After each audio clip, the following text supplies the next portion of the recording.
Welcome back to Project 613. Today we'll be looking at 13 mitzvos, and we are going to be continuing on the theme of the prohibitions related to idol worship.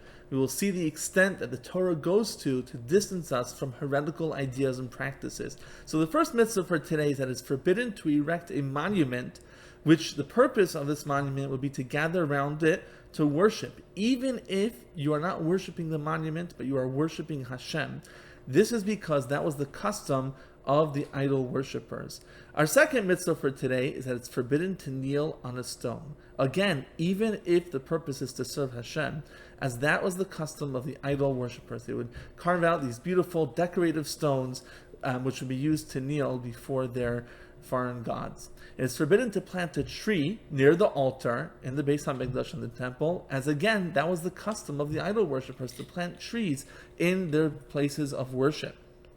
We now have our fourth mitzvah, positive mitzvah. We must destroy all places of idol worship in the land of Israel. We have to destroy any vestige of anything that has to do with idolatry from the land of Israel.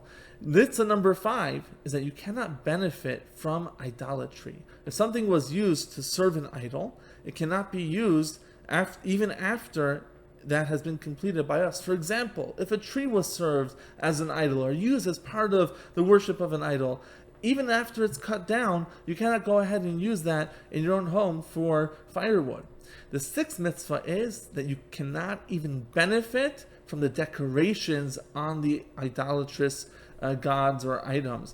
The Torah tells us you shall not covet the gold or silver that is on them. Even the decorations on the idols, even though they're not the idols themselves, cannot be used. We cannot benefit from them. Mitzvah number 7 for today teaches us that we cannot make a peace treaty with the 7 nations living in Canaan.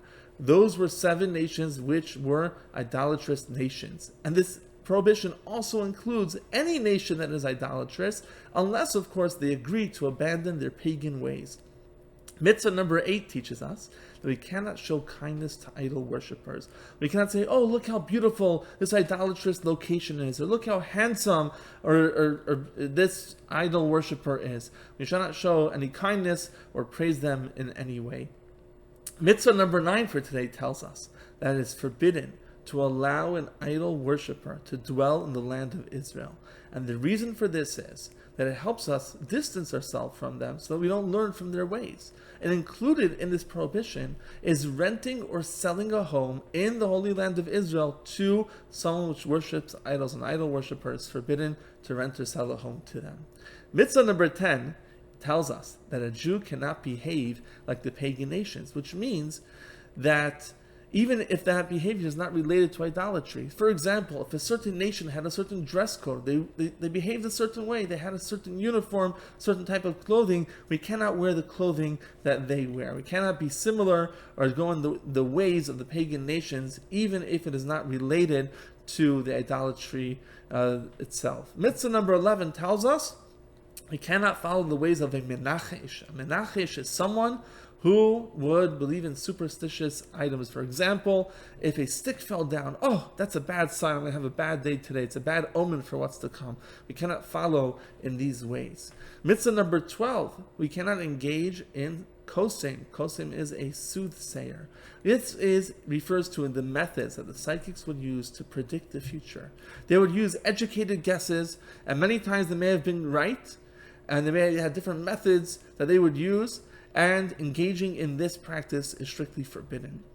And finally, it is forbidden to predict the auspiciousness of a certain date or a time, or to make any prediction based on astrology.